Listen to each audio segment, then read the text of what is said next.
Hello and welcome to RPG Research. I'm your host, Hawk Robinson, and also joining us here in the studio today we have... John Wilker. Daniel Whitworth. Daniel Ivy. And Daniel Ivy coming down this. Woohoo! Dan Ivy. And joining us remotely over Jitsi, we have Dina. Welcome, Dina. Hello. Just in time. Just in time. Yeah, Dan timed that beautifully. I don't know if that was on here. That was just on cue. Well done. And meanwhile, cameras being wonky as they are here. Excuse me, I'm going to sneeze. Excuse me. Bless you. Okay. So, getting all this in place. All right, and why is hers not showing up? Okay, you need that microphone turned on as well. Might want to move the mic cord so it's not pulling on the way. That's what I was talking about. Tap on that mic. Is it even on? No, I think you need to turn it on over here. I think the pot is off. One of the reasons why I hadn't sit down yet. Potentiometer. There you go. And then... what mic is that? 5? 8, I think. Yeah, because 1, 2, 3 is somewhere on the table. 4. Testing. 4. Try it again. 6. I think it's 6. I think it's 6. Yeah. Try that again, Dan. Because 6 is already up. That's it. Okay, it is 6. Okay, I'll turn it on 8 then. Yeah. I don't know which one is 8. Is 8 the one on the It might table? not even be hooked up. All right. Getting it all dialed in bit by bit every time. So today is RPG Theory Day. Again. So Sundays we have RPG Theory on alternating weeks. So one week we'll do Sunday and Monday RPG Theory. Then the next week it will be Applied Gaming. And this allows for people who can only make it to Sundays to get what they need, and those who can only make it to Mondays to get what they need. For those who can do both, so much the better. You'll get that much more out of it. I just need to get, well, I guess since she's not transmitting video, we don't have to worry too much about, maybe that's why. Still, it should be in here as far as, okay, window capture, there it is. There it is. There it be. I wonder why we don't have our logo in here. Oh well, we'll worry about tweaking that later. So, as far as everybody here, all of you are senior except for Dina. So what I think I'm going to do is let's figure out where Dina is at on her training, and then I'm going to have you guys do the teaching, and I'll be here to guide you. But you guys, you know, now Shane's the next most junior. You've been with us for what, about 6 months? 5, 6 months? I started middle of December, so... Okay, so 6, 7 months. Okay. Dan, you've been with us about 1.5 years, coming up on 2 years in this fall. Something like that. Yep. Danielle, you've been with us about 2.5 years, coming up. I thought it was... I don't think it's 3 years. Well, John, 2017. Right, so that's 2 years. 2 years? And I think it was like 2 years, February, April, around It there. was So it's a little over. It was March Okay. because it was right after my So birthday. so 2 years was this March. Yeah. So you're a little over 2 years. Okay. You're 2.25. John has been with us since December 2016, right? November, December 2016. November 2016. So you're coming up on 3 years shortly. Yep. Yeah. So that's where we're at. And I've been doing RPG research for 15 years, since 2004. He's only been doing it for an hour. And then Dina, you joined us, just a few weeks ago? Yeah. Okay, and remind me which roles you are training on. I think I'm training to be a GM and also a live show artist. Okay, excellent. So today we'll be focusing on theory rather than applied gaming. Okay. Next week will be applied gaming. And you know that we're doing different games on the Sunday night, 6 to 9 p.m. That is a less formal trying out new games thing, whereas Sundays 1 to 4 would be applied gaming. And those would be a great time if you want to do the artist stuff at the same time. That's great too during any of those game sessions. And then Mondays, when we do theory, we usually cut the meetings. Oh, we'll wait for her to come back. She's having a connection issue there. Welcome back. When we do theory sessions, we usually do a shorter session because your brains just get so full of info. Whereas the game sessions, we do a full 3 hours. For theory sessions, we usually try to keep it around 90 minutes to 2 hours. because even that's a lot, right? 45 minutes is pushing it. Remind me at about 45 minutes that we need to stop and take a mental and physical break. That we should do that because that's part of the neuroscience of learning, and it's just good practice. But I get rolling and getting flow and timer lose for track. 45 minutes. So, Dina, how far are you so far on your self-training checklist? I didn't get a checklist yet, but I have my notes from like last time I did training. Okay, well let's solve that for you first. You should have gotten a link with all of your welcome package. Did you not get a welcome package of links? I did get a package. So I got like several emails. Yeah. Well, So- I got like one email that had like Paperwork. 6 documents. Yes. So here's the checklist you should have gotten. Let's make sure you got it. So now that I'm handing things over to other people, we're struggling with that transition. So bear with us. Okay. So you should have gotten a packet from Brooke of a bunch of paperwork to fill out. Mm-hmm. That's your welcome packet. You should have gotten an email saying, welcome to RPG Research. Here's your new email address at rpgresearch.com. I didn't get that yet. So you don't have an at rpgresearch.com email address? No. Okay. You have a request for her, I believe. All right. That is critical because then you wouldn't have gotten anything else. Yeah. All right. Because I sent my paperwork to Brooke, I'm pretty sure. Okay. Well, then normally this is not an administrative meeting, but let's get Dina taken care of here. Yeah. So let me whip up her email. Now, normally our new guy, Nicholas, would be handling that, but he is brand new, and so I'm going to go ahead and do this Hence right the now. transition. Yeah, we're going through a lot of transition here as it goes from me running everything to now trying to delegate to other people who are needing to learn, and that is always a challenge to transition. And we're all volunteers, so it's less smooth than like employees and such. So let's go ahead and set up your email account. Look at the bottom. Now, John, is she already in our contact list? Did you? I'm Or checking that who right now. handled Dina's interviews? John. Okay. Mm-hmm. All right. Yeah, she's in the contact list. Okay, good. Because I'm going to I need know. that email address to It's send first. All right, let me get down there and see.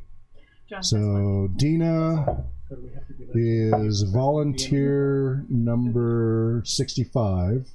Mm-hmm. Okay. And that Hotmail account is your preferred email when, as far as your own? Yes. Okay. So I'm going to pull up my template here. Now, guys, do keep in mind the microphones are on, so all of that is making it hard for people to hear. So let me do this. Live broadcasting. Okay. Let's try to find one that's the original. All right, there we go. And get that to Dina.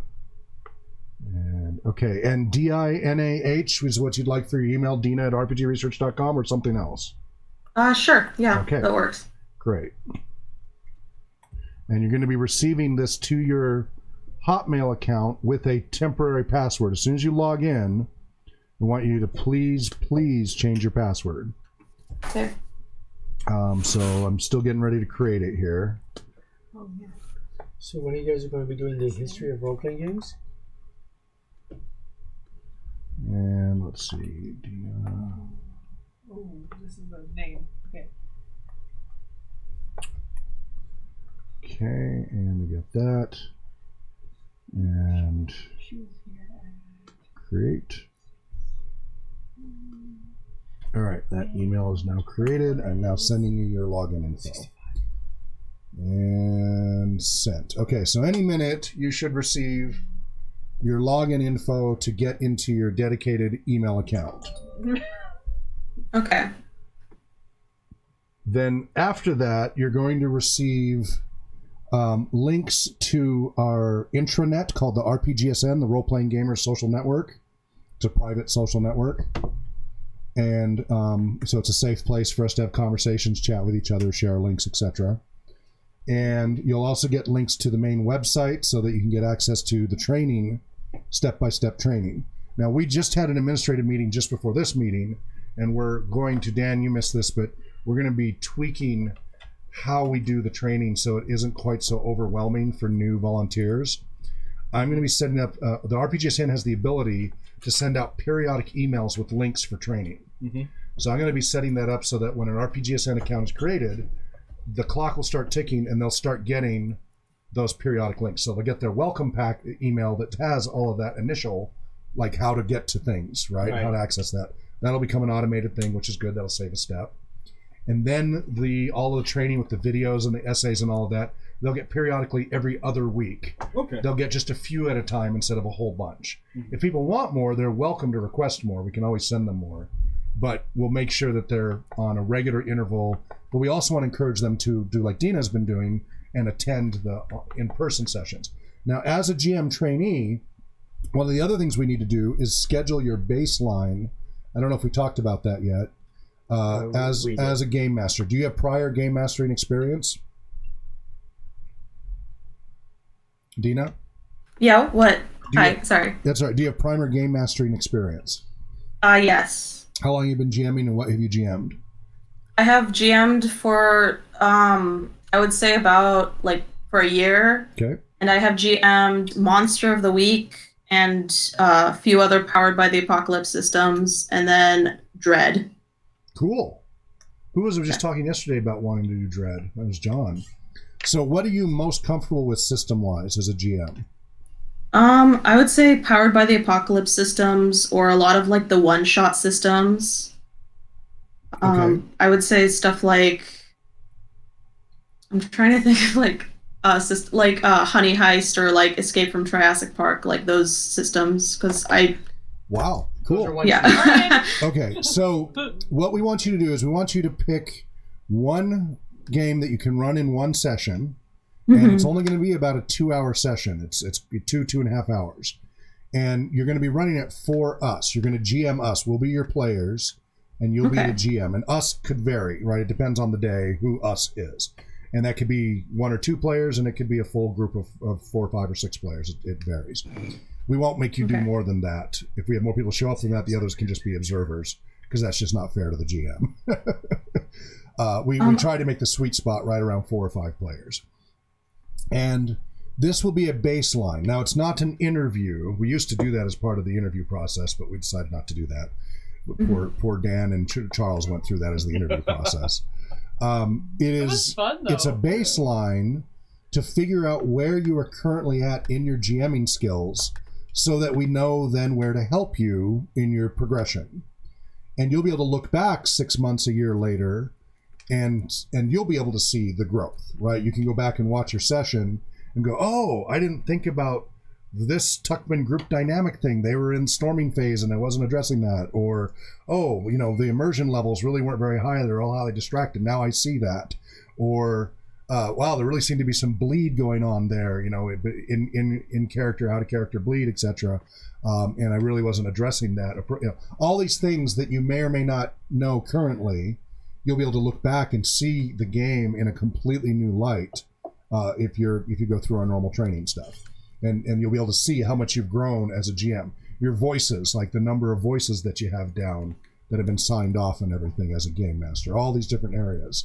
You'll be able to look back in 6 months and go, wow, I've learned a lot. But you have to have that baseline to be able to make that comparison. Make sense? Mm-hmm. Okay. So you don't have to make a decision right now, but start thinking about what game you would like to run us through. It's something you need to be able to send us pre-gen so we can get playing right away. We don't have to know the rule system. Most of the rules you just mentioned, we don't have copies of. So you'll have to guide us on how to play the game system, and that's perfectly okay. Have pre-generated characters. But yeah, I already told her that. We will need the pre-generated characters in advance so everybody can pick a character. And we want to make sure you do your baseline within a month of getting onboarded here. Now, obviously, there's been a little bit of delay with the email and stuff. So going from today, within a month, we want you to be running your game session. And what we typically do is we preempt one of the applied gaming sessions for our GMs. Right, because we want all of our GMs to be using those slots to run games. And I've been kind of doing filler for those while we've been trying to get all this organization straightened out. So that means sometime in June here, preferably, because once you get into July, you know, then it'll be others, but that you have something. That gives you plenty of time to prepare. And again, it should be what you're strongest with. We want to see your best game.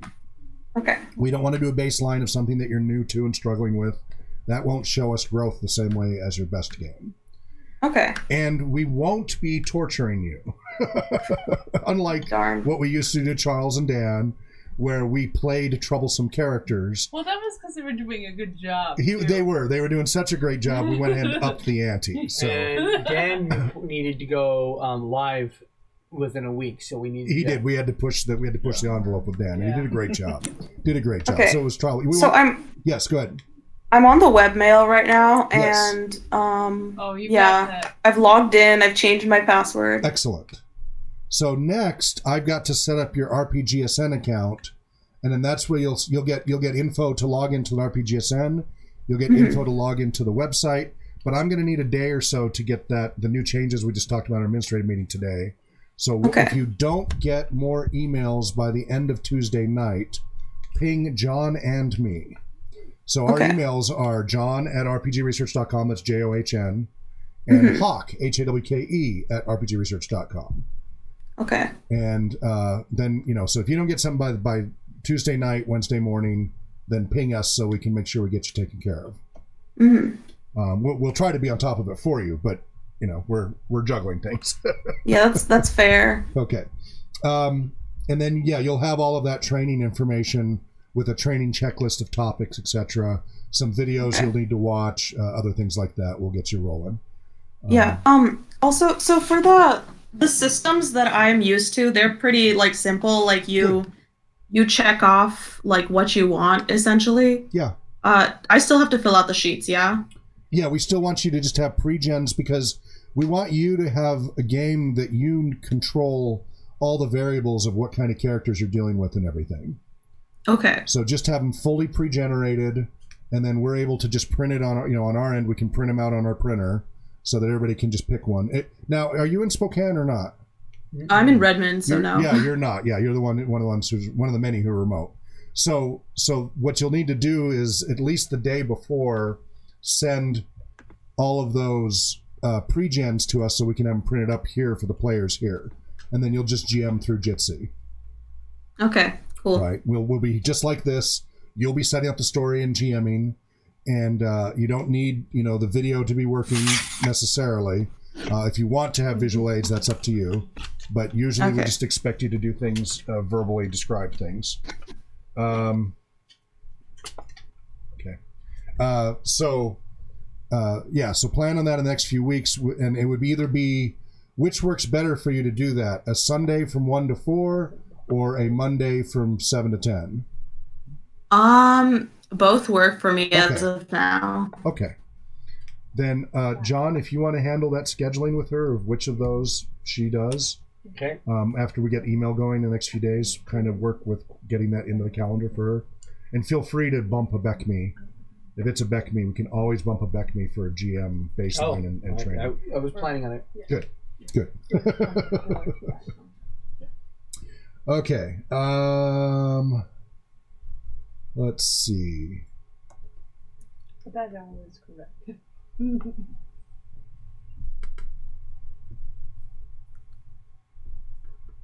Okay. I'm just going and seeing some of the emails. Okay, so she's brand new. There's so many topics we could cover. Let's start. Dina, do you have a specific? You've heard me talk about some different things in the little bit of time you've been with us. Is there a specific area you were hoping we would address possibly today that is foremost in your mind at the moment? No, not really. Okay. I have my notes and what you went over like last time I went to a theory meeting. Okay, what did we cover last time? Like groups and team versus teams and So the part 1 of Tuckman's small group formation and communication? Yeah, and then I think we talked about like logos, pathos, ethos. Yes, that's all part of that. So Do you remember what the key words for that entire process? For the group? Yeah, what this whole Tuckman philosophy of small group communications, there were some rhyming words to keep in mind. There was the stages of group communication forming. Forming, storming, norming, performing. Yes. And then the 2 optionals added on to that. Adjourning and reforming. You got it. And you're supposed to intentionally mispronounce adjourning as adjourning to make it rhyme. Okay. So the litany is forming, storming, norming, performing, adjourning, and reforming. Okay. Can we call it deforming? That's when the group gets really bad. That's when the storm becomes. Yeah, that's when it's not working at all. Well, do you guys want to continue with where we left off with Dina on continuing that section? Or is there another area that you have some interest in, Dina? Like, I mean, there's so many different areas. We could work on voicing techniques. We could work on bleed theory, which we did a lot on yesterday. I think we talked about bleed a little bit. Is that like when your reality and your fantasy kind of meld a little bit? A little bit, yeah. So it's where like your daily life kind of bleeds into your character's actions, or stuff that happens in the game affects you outside of the game. Yeah. Because like if your character dies, you're like sad the next day at work or something like that. Exactly. That would be out bleed as opposed to in bleed, bleeding out instead of bleeding in.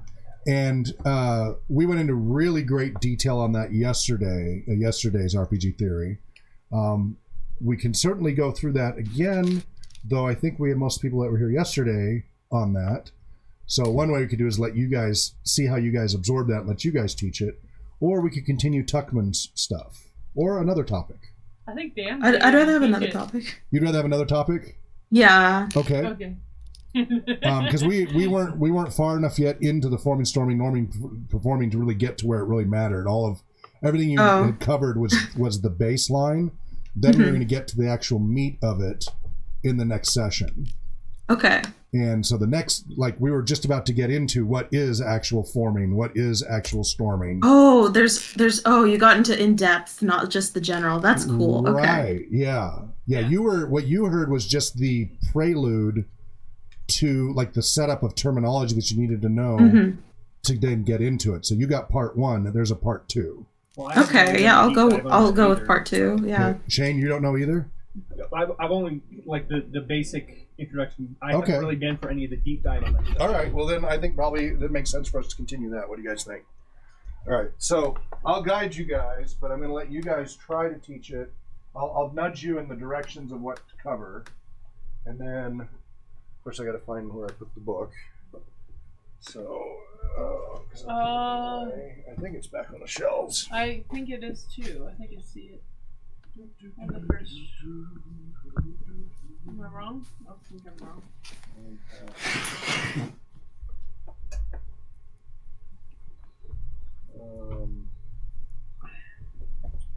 So, Dina, let's quiz you a little bit. You've got your notes, but see if you can try to recall without looking at your notes right now. Okay. What are the 2 paradoxes? That's okay. If you don't know, I'm gonna go to the others and let them try. And they probably, some of them might not remember either. So. Paradox. Oh, is that like one of them is, what is it called? Like you think you have like freedom or free will? Or is that something else? You're in the ballpark. It is related to freedom or free will versus what? Is it like individuality? Yeah, you're on the right track. Oh my gosh. Is it like you think you have freedom, but you're like confined in like a space or like a world or something? No. Okay. Dan, you want to take a stab at it? Yeah, it's the paradox between having free will as opposed to being a part of a group. Yeah, being an individual. Yeah. The freedom of being an individual versus group belonging. Right. Which means conformity to group expectations. Right? There's this push-pull between we want to feel that we have this freedom to be ourselves and do what we want, but we also want to belong. And belonging means we got to conform. And conforming means we give up certain freedoms of the individual to be part of the group. Does that make sense? Mm-hmm. Okay. Shane, do you remember, did you come across that yet? I think you sound could familiar? just start. I think you might have been the same session with her.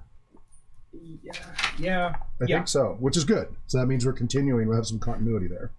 So that is paradox 2. Do you remember what the other paradox is? Is it like you change roles? Like you, I don't know, like it's like if you marry into a family or something? No. Oh, no, I'm thinking of something else. Yeah. Is it emotion versus logic? No, that's where we're talking about ethos, pathos, okay, ego, okay. all of that. That's something that's different. That's not paradoxes. Can I say it? Do you recall? I think it's perceived. Oh gosh, what is that word? Not having control, right? No. Perceived. Okay, never mind. I'm on the wrong path. John? I do not recall. Okay. Dan? Is it that groups will tend to try to solve social problems as opposed to working on the actual problems? Right. So it's the difference between, so when you're focusing on your task, like whatever the task is, basketball team's playing the game, or you guys are playing the role-playing game, and you're focusing all your energy on doing that activity, which is the task, which is why the group exists, right? The group exists to do that task. But there are social dynamic issues that need to be addressed that come up. And so you'll notice during the game that the group's not performing as effectively as it could because of some social issues that need to be resolved. But the problem, the paradox is when you stop to address those social issues, those communication issues, etc., you're not doing the actual task at hand, right? You have to stop and shift gears and say, hey, Dan, I noticed that when I was telling you to pass the ball, you weren't paying attention to my signals and blah, blah, blah, blah. And you're like, well, yeah, because you're always hogging the ball, man. Right, whatever. There are these issues that need to be... You weren't catching the actual signals. But anyway, the point being, you have to stop and focus energy on trying to solve these social communication issues, and you're not able to do the tasks at that time. And so the more but you've got to do it, right? There has to be some maintenance put into a group to keep a group functioning. If you ignore the social issues over time, then the groups tend to become dysfunctional and fall apart over time. But you can't spend too much time on it because then you don't actually get done what you wanted to do. So you show up for a role-playing game session and all you do is kvetch the whole session about each other's play style and interaction and such, and you don't actually play the game. You're not going to have a group for very long either, right? You've got to balance how much time you spend on that versus what everybody's really there for, which is playing the game. But you can't just play the game and not address some of the social issues if the social issues are becoming predominant. That's paradox 1, is where you're putting your focus, versus the paradox 2, which is the individual freedom versus group affiliation. Is that clear? Yes. Yep. Excellent. All right. This came up today, actually, in our talk show. Talking about the stages of human development and where our primary communication foci tend to be. So, birth through the first year, who is the significant person in communication? Mother. Mother is correct. Through this, now I would like different people to answer each time, so we don't get a Hermione Granger situation. That's why I pulled this out so that I can pull myself back. That's fine. Through the second year, who is, according to, this is, I think, Erickson. Yeah, this is Erickson's 1963 proposed model of development, which has problems, right? We're not, all of these different theoretical models we discuss, they are interesting ways to look at things. They are not the answer. They are a way to look at things, and they get us discussing things in ways and developing language that helps us communicate complex concepts more effectively. I am not saying that Erickson's model of human development is the most accurate model. It is riddled with flaws. But Tuckman's model draws on Erickson's model in a number of areas, and so there's a dependency there, and that's why we're bringing it up. So through the second year, who becomes the significant person for communication in development? Anyone? Father. Yes, father is correct. Again, I don't know how much I agree with that. It's a very literal thing. It's already been disproven about the literal stages all being locked in to a certain amount. It's much more variable, but it is a guideline. You could you can generalize these things.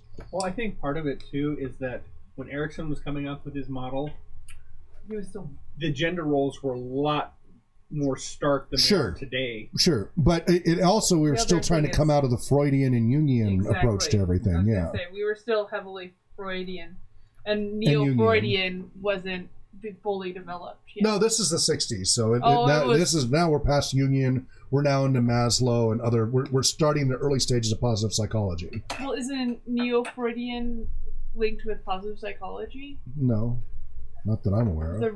Well, I mean, at the same time, isn't that the same Not that time? I'm aware of. No. As Okay. far as I know, they're very different. Not Freud, but Neo-Freudian. Yeah, Neo-Freudian was Anne Freud, his daughter, and whatever. Yeah, Yeah, but it was that like was nothing to 30 do with, years later, wasn't it? right, but it was not positive psychology at all. No, but I'm not linked. But I mean, they came out at the same time. I thought they were being. Well, Freud was 1890s to 1910-12 range. Yeah, She was like 1930s or so, I thought 20s, it was 30s. okay. I thought it was Yeah. later. And then you got Jung, who was a student under him as well, who went off, and Jung is closer towards that direction in a lot of ways too. And we talk about archetypes and such, and that's a very Jungian thing. Okay, so third year through fifth year, who becomes the significant group to communicate with? I want to say immediate family. Yes, immediate family is correct. Make sure everybody gets different chances to answer as we go through here. And then the fifth, the fourth number, sixth year until the onset of puberty. What becomes the primary group or groups to communicate with at this point? It's extended family, right? No. School? That's one part of it. School is one part. There's another part to it as well. Well, school and neighborhood? Neighborhood, yes. Oh, there we Neighborhood go. and school. Your neighborhood and school become the significant others that you communicate. And think about that. When you're a kid, right, who you were hanging out with and talking to and such, that really became a big part of your life. All right, in the fifth stage, we're now in adolescence. Who becomes the significant communication group at this phase? Peers. Peers, yes. Correct. Good job. And that came up in our talk show today with our special guests and stuff too there. So that a lot of, I'm sure anybody who's been through high school can relate to that. You know, your parents may be the greatest parents in the world. They're not the ones you want to talk to about your daily issues that you're struggling with necessarily. You're only a couple days away from hating them anyways. It varies, of course. We're generalizing, of course. So at the sixth phase, early adulthood. Now it's broadening. So what are some, go ahead and just, there's several on this list. What become the primary? Work. Okay, workmates. That's one of three. What are two others? Friend group. Friends, correct. Yep. There's one other. Significant other? Yeah, significant other. Well, all of these are significant others as far as communication, but intimates. Right. So you got friends, intimates, and workmates. So that's at And the hopefully early they're not all the adulthood. same. Yeah. The seventh one is middle adulthood. So now what do we typically, what becomes the main group? Community? Not yet. Not yet. Grandkids. Sort of. You're on the right ballpark. Extended family. It's extended family. that's Shared the one. household, which is the broader core of the family. The family's gone from immediate family to a broader family. And then finally in later adulthood, while family is still important, what really tends to become more of the focus? General practitioner. I don't know, like your senior center mates. Ouch! Let's wax a little more philosophical. Let's say your health. Okay, so careful, folks. That's Like your that's- grandkids. No. Community. Danielle? It's your community. It's actually beyond that. Oh. It's beyond the community. Oh. I thought it was Your priest? your faith. No, not that abstract, but still pretty abstract. Organizations? humanity as a whole. Okay. Right? That you somehow have left a mark on humankind and will be remembered and all of that. That your life made a difference to humankind. So legacy. In the nursing home. Oh boy. We could have a whole. So wait, what was the late adulthood? Adulthood is humanity. Humanity. Humanity wow. as a whole, because they want to feel like that their life was significant enough and come to the conclusion that their lives made a difference to humanity. God. So we could have a whole session on ageism. The old man here agrees. You're not that old, John. I'm the oldest one in the room. Anyway. Okay, so that's Erickson's model. Again, it's not perfect, but those are terms related. Again, we're kind of reviewing what we covered before to help everybody kind of be refreshed. So group versus individual, what majority of the time is going to be more successful under what circumstances? I'm going to quiz Dina first because it's newest to her. Do you remember that part? It's the group? The group under what circumstances? Or what percentage of the time? You could ballpark the percentage of the time if you wanted. I don't know, when like given a task. Okay, so when is the group not the most effective? When's the individual the most effective? Let's try flipping it around.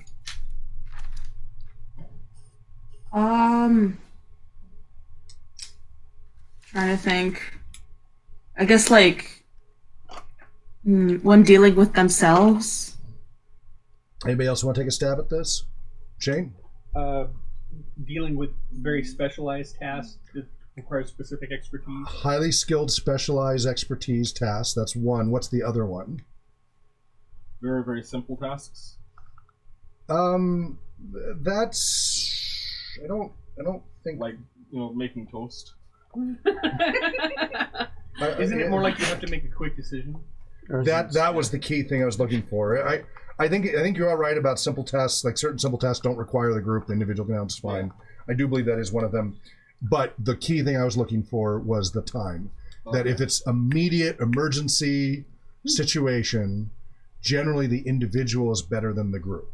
Yeah. So there's a lot of training for all of us who have worked as early responders and such, EMT training, etc., that you're supposed to assign roles to a crowd. There's a bunch of people around. You don't say, somebody please call 911 or somebody please help. What's your name? Yes, you single them out. You pick an individual and you make them do that task. You don't wait for consensus and groupthink and all that to kick in. Emergencies require a leader. There's a leadership thing, and then also just getting things done, like not even worrying about others. Do it yourself. Just get it done. Yep. Pull the kid out of the street. You don't have time to tell people. Just grab the kid and pull them out of the street before they get run over. So, but what percentage of the time does the group outperform the individual according to these studies? It's like 90%, right? Even higher. 95? Even higher. 99. 97% of the time, according to these studies from 2000, for Lumsden and Lumsden back in 2000. Over 50 years of research documented how effective groups can be versus when individuals outperform, and they found that 97% of the time the group performs better. And I think that every teacher saw that study and decided that they needed to assign more group work. They were doing that long before the study existed. No, so. But they saw it and they decided more was the better outcome. Yeah. Okay. What size? How many participants do you need to have a group? What's the minimum and maximum according to Tuckman? I'm going to start with Dina. Min is 3. Correct. Max is, I don't know, 99. No, not 99. I want to say 30. Small group. 9. Correct. Good job. 3 to 9 for a small group. He argues that above that amount, people tend to break into more, they become other small groups in and of themselves, cliques, if you will. Now, how many participants do you have to have a faction? What's the minimum number of participants you must have to have a faction? 10? 3, right. You can't have a faction when you only have 2 people. You can't have a faction when you only have 1 person.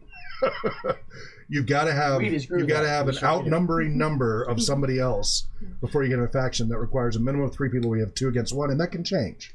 It can totally change as far as faction membership. And what is a team? A small group with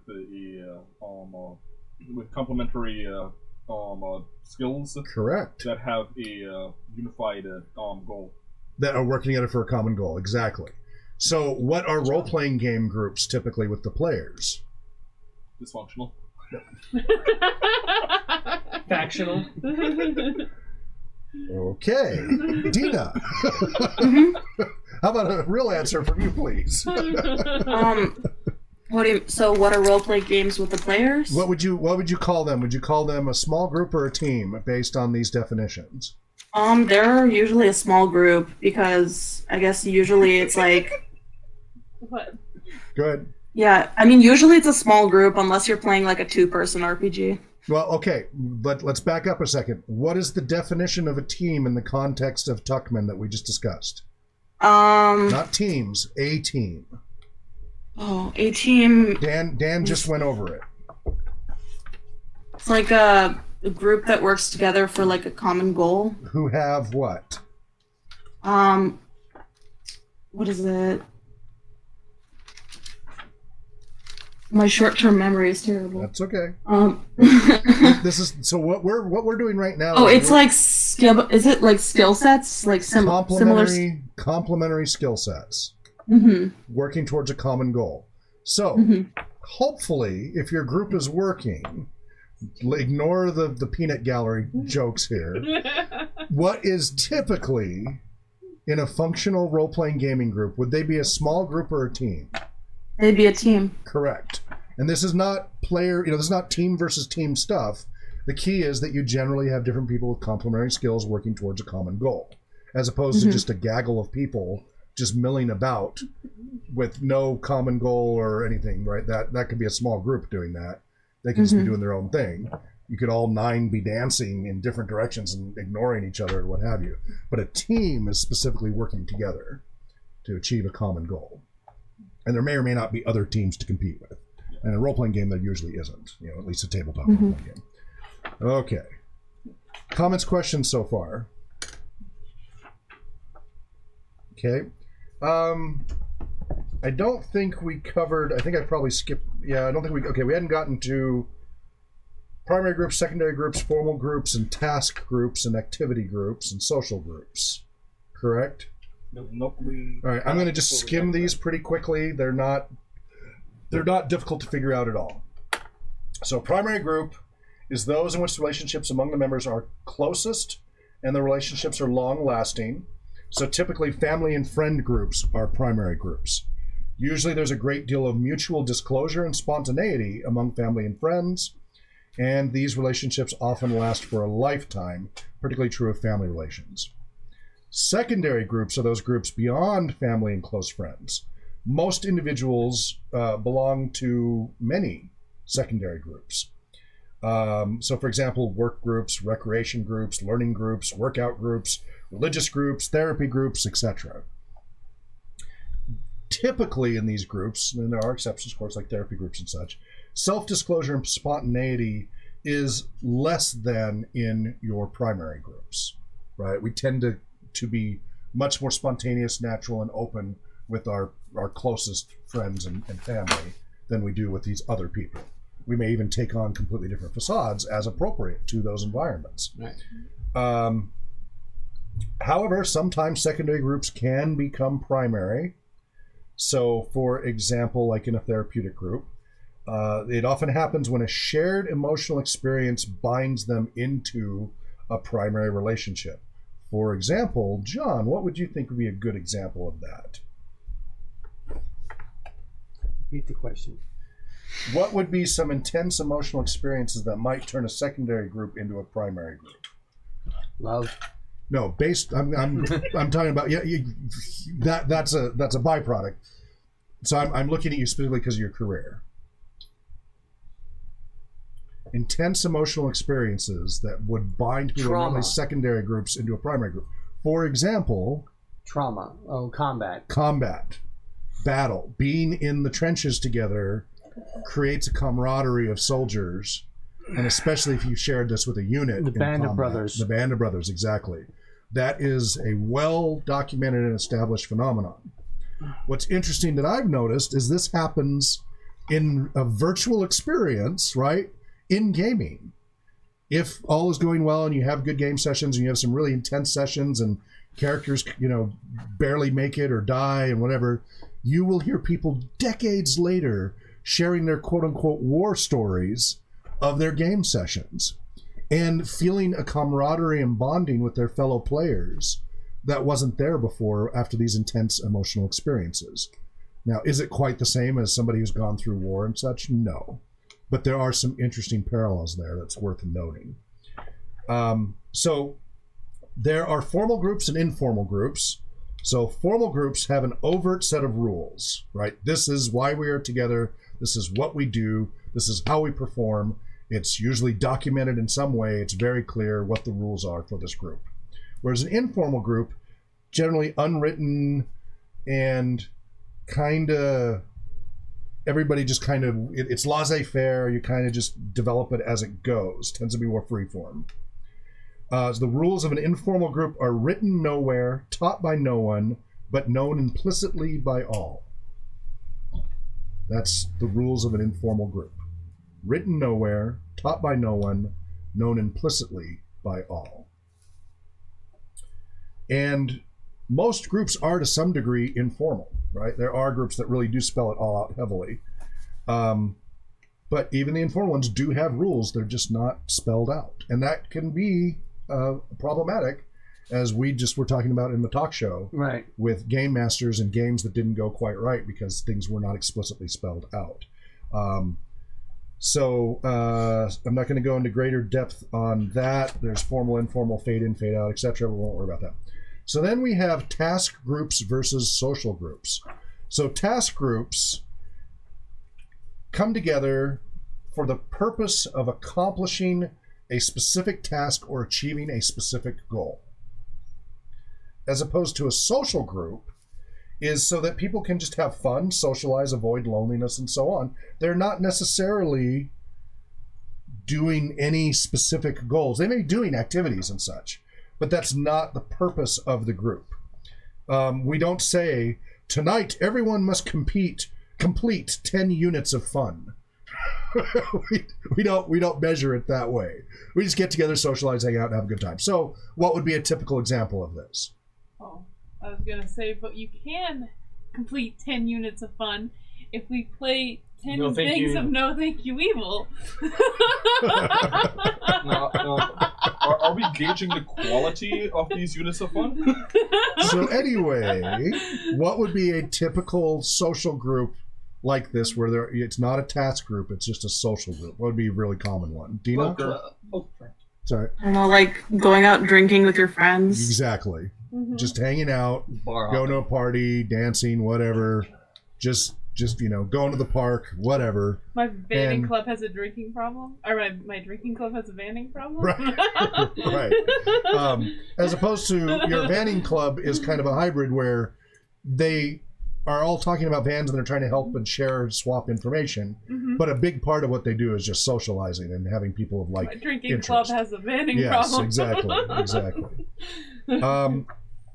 In social groups, members are satisfying their socio-emotional needs and are not seen as having to take time to also satisfy task needs. So these are important because when we start getting into role-playing gaming and such, we get an interesting hybrid effect. We come to role-playing gaming for the most part for social reasons, and yet we are assigned tasks in that construct. Then there's therapeutic and non-therapeutic groups. So that's pretty self-explanatory. I don't think we have to elaborate too much on that. But for it to technically be, this is something I do want to elaborate on a little bit, because there are people who are who talk about the therapeutic benefits of role-playing gaming, which we see all the time in research, Right. and then try to use their gaming group for their therapy in a non-therapeutic group. And this is very problematic, and it happens a lot. We just had somebody on the show very much along these lines. So, for it to actually be a therapeutic group, not a non-therapeutic group that you happen to get therapeutic benefits from, to actually be a therapeutic group, it needs to be led by a professionally trained therapist, certified by a professional association, and licensed to practice. Right? You want to make darn certain you've actually got that structure and professionalism and ethics and insurance and all these other things and paperwork, etc. Number one. Break time. Okay, let me just finish this and then we'll do that. Number two, the rules of everyday social interaction are suspended and or replaced so that in the therapeutic setting, you can cry, shout, insult, confess, and disclose very personal information and speak for long periods of time, which normally in a non-therapeutic group would be completely inappropriate. Right. Number three, the therapist believes there's something in the group experience that is therapeutic. You're not just doing it for whatever, for entertainment. You're actually trying to achieve a therapeutic goal. And then the final characteristic, number four, is that it does provide a socio-emotional support for its members who may otherwise feel isolated and such and need that connection. But you've got to have those three really important ones there to be a therapeutic group. Otherwise, it's not a therapeutic group. It's a non-therapeutic group that you might be getting therapeutic benefit from, and you have to be really careful about that. Questions, comments before we take a short break? Dana? No. All right, so I would like everybody to go ahead and stand up. Include you, Dina, if we can't see you. If you, unless anybody has disabilities or anything like that. The point is to get up and just stretch a little bit. I'm going upstairs if I can get out of the chair. Yeah. Should I? Danielle, you might want to give him some space. Oh, sorry. So do a little bit dangle? of stretch, whatever stretch works for you. I'm not going to recommend anything specific, but just get the blood flowing a little bit. Are we still tonight? Okay. Should I dangle again? Wake up the because your head's cut off on the video. Cut off in the video. Chopping heads. Yeah, if you want to do a quick run up the stairs or get a quick drink of water, that would be a good idea. Gonna need to get the air conditioning set up in here soon. It's gonna be 90 something tomorrow. I know. Whoa. I just. Aren't you glad we're in the basement, not the garage? It'd be baking right now. It's a little warm, but I saw a report that it was 90 just south of the Arctic Circle. what? Yeah. But well, it's interesting how the jet stream pocket moves around. Yeah. But global warming isn't a thing. Well, let's We're not. Let's stay out of the political stuff here, guys. I was gonna say we're not a political thing. We have to be very careful not to get into politics stuff as a 501c3. That would be against our charter. Okay. So anything that even remotely looks like that could violate our 501c3. Can I use your sharpener? Let me just here real quick. Cthulhu cat. It's actually Tentacle Kitty. Cthulhu cat. Tentacle Kitty? Yeah. Lovely. It's a comic that I read. Cthulhu Kitty, huh? But they couldn't say Cthulhu Kitty, so. No, it's just it's a cutesy. I have stuffed animals of this cat. It's a cute little cat. I know what you're talking about. I've seen those at Comic-Con. I have seen absolutely adorable Cthulhus. It doesn't stop it from being eldritch horrors.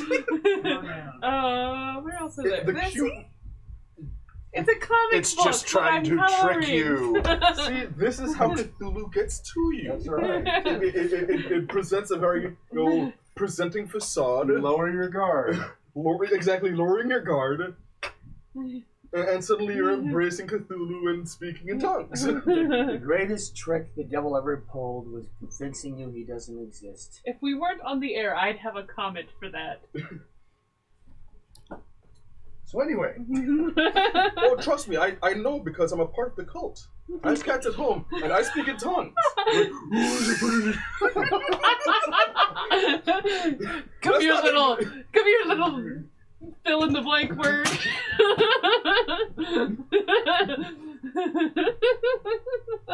Who's gonna stab me in the chest tonight? Who would hunt and kill me if you were bigger?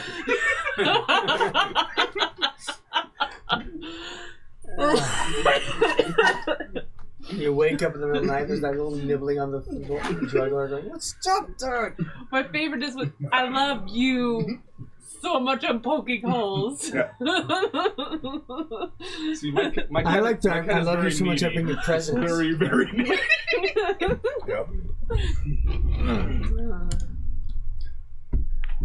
You know, that's probably a good thing. So part of the reason why my koi has survived is there are very few cats in this neighborhood. Mm-hmm. But part of the reason why I may have lost some koi is there are very few cats in this neighborhood because they're usually taken out by the coyotes or the raccoons. Right. Outdoor cats do not live in my neighborhood very long. Very few.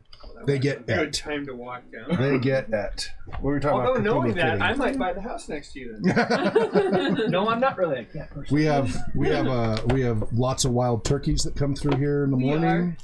We have deer and moose that come through because this is all a wildlife corridor here. Yeah.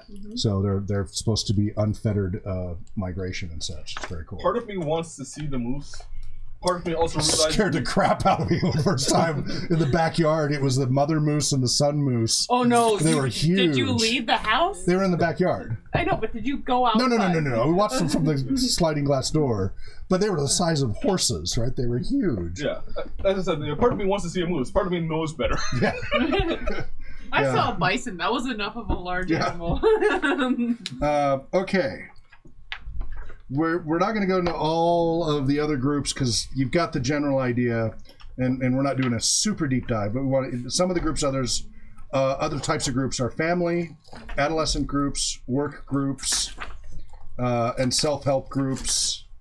And then there's growth groups, which are designed to help participants realize their full potential in life. Some of these more well-known self-help groups and growth groups include T groups, marathon encounter groups, and EST, otherwise known now as Landmark Education. These are various groups going around out there. You're not familiar with these? Landmark Education now. EST sold the rights, the training rights of everything that was EST. I don't know if you guys are familiar with EST at all from the 70s. Nope. But it's very much about taking Really responsibility wasn't for personal life and everything else. And so at first it walks you through the nihilism philosophy that there is no meaning except for the meaning that you make. And so we're all meaning-making machines. And so if you're going to make any meaning of life, why don't you make it mean something that's worthwhile rather than that you're helpless and blah, blah, blah. So they walk you through that whole process first. Very intensive. Like literally in the old days, they locked the doors and you couldn't leave for like 8 hours at a time and such. And they intentionally made the room really hot. And it was a crucible to get people to confront a lot of their stories and issues and such that they had. They softened it up. They sold the rights to EST to 3 major organizations that you might be familiar with. So you're not familiar with Landmark Education, but that's one. That's probably the closest to the EST brand, but it's softer. It's a nicer, less intense version than EST, but still pretty intense. This is an international organization. Then there's, anybody heard of Tony Robbins? Yeah. Guy Smiley? Mm-hmm.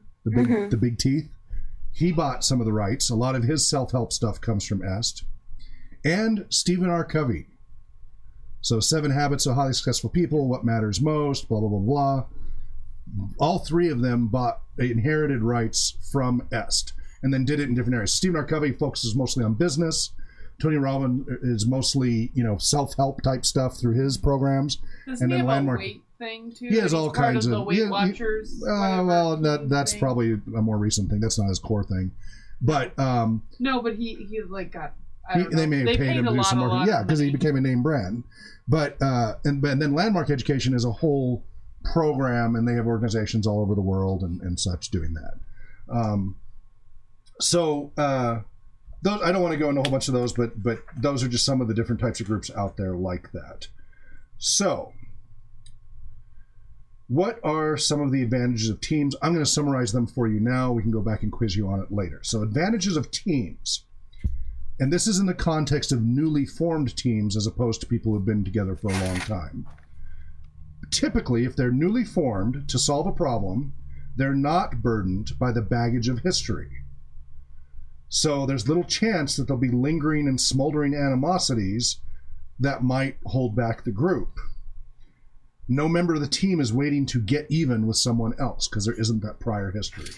Now, again, when we talk about reforming, that's a whole other story. Right. On the other side of the coin, though, members of long-standing group might become bonded by positive emotional experiences to such an extent that they can no longer criticize each other's ideas and as a result become ineffective. So they're afraid to hurt each other's feelings because they know how sensitive the others are and don't speak up when they should, whereas a new group in the storming phase or something might blunder through and hurt the feelings, but the group is more effective in performing because the criticism was put out there rather than held back. So that's the danger of being too familiar in a group sometimes. Teams are typically, because of their smaller size, nimble and flexible, so they can respond quickly without a lot of hesitation, like a larger group would take a long time to do. Because they're so nimble, they can help an organization survive in a very competitive global situation, right? Whereas the company is moving very slowly, you break into a smaller unit, they can respond to the immediate needs and come back and help steer the company in the direction needed. And again, this is heavily business-centric, but it totally applies to role-playing gaming. Teams thrive in an information society where information is widely available and delivered instantaneously, so there's no need for information to be passed down by superiors, and the information is already there. So it's nice having that big open communication thing, as opposed to having to go through a dense hierarchy and the whole telegraph interpretation problem. Teams thrive in an environment enriched with the communication technologies, so having multiple modalities can help. So in the case of role-playing gaming, we have dice, we have paper, we have pencils, we use whiteboards. Some people like to use fantasy grounds and Roll20. There's pros and cons to that. Having the miniatures and the battle mats, all these are ways of communicating with each other. That multimodality can help make things clearer between each of you, right? If we only communicate through one modality, we're going to have more misunderstandings than when we use multiple modalities to be clear. We only communicate verbally to describe the room versus lay out the battle mat and draw out the room and put your miniatures in place. We've now improved the communication between each other about who is where to be more effective. Teams can provide the socio-emotional reward, which comes from the satisfaction of targeting a goal and achieving it all in the context of a group of newly met strangers. It's a great feeling when you guys all get together, try to take on a challenge, and you succeed. You beat the boss. That's a great, yeah, big cheer. Especially with the giant spider. Yeah. Teams have fun. Isn't always the case, but that's often the case. And since teams are usually focused on a specific problem, success or failure is usually easy to assess. Big group, there's a lot of other variables going on. It can be harder to measure success. But with a small group and a team with a specific goal, did you succeed or not in your specific unit's task, it's pretty easy to evaluate. There are people who resist the idea of teams. You know this? Yep. Do you know what some of the criticism from some people is for using and forming teams? What, Danielle? It is that they base your pay and or performance evaluations upon the entirety of the group sometimes. Pay, ability, grade, outcome. They don't see that you're working hard and accomplish your goal. You don't see your individuality. Contribution. So team reward versus individual reward. Yeah. Might that be related to that there might be some members of the team who lack the same conviction that you feel you have? Yeah. Okay. So That's lack of conviction is one of the key words here, terms here. And personal styles for doing things. So some people believe that teams do not perform better than individuals. We've talked about that. Mm-hmm. Teamwork represents a set of values that encourages behaviors such as listening and constructively responding to points of view expressed by others, giving others the benefit of the doubt, which has been a real problem in our society the last 5 to 10 years. Like increasingly, people are not giving people the benefit of the doubt. Mm-hmm. And, and then providing support to those who need it and recognizing the interests and achievements of others.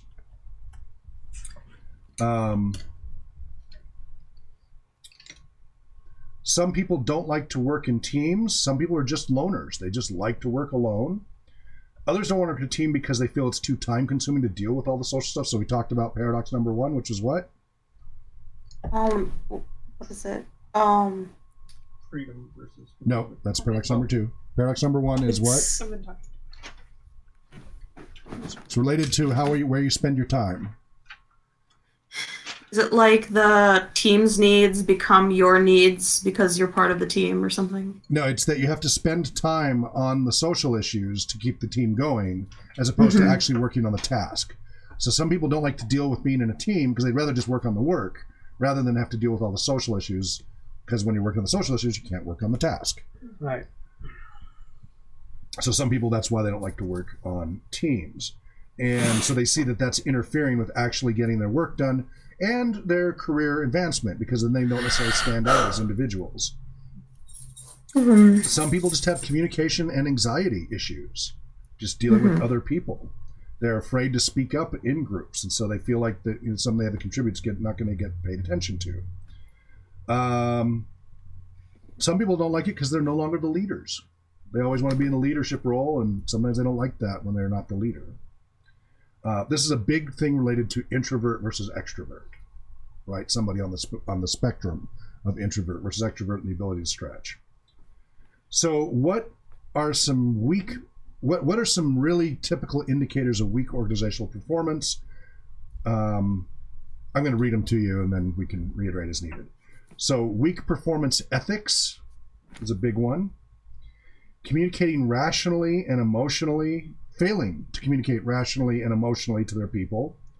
Performance demands and accountability standards that are not made clear. They're really ambiguous. We've been trying to work on that with trying to make our goals clear, because when they're not clear, people feel like they're not accomplishing anything and they're milling about, and we're trying to fix that. Environments where office politics displace performance as the daily focus, those groups tend to erode conviction. People tend to become more protective, afraid to work in groups, afraid to share with each other, and aren't going to invest in the team. So it's really important, not to let that politically toxic environment take over your organization. A lot of organizations use team building exercises to try to get people to overcome these things. One of a big one is trust building. We as recreation therapists go through a ton of these programs.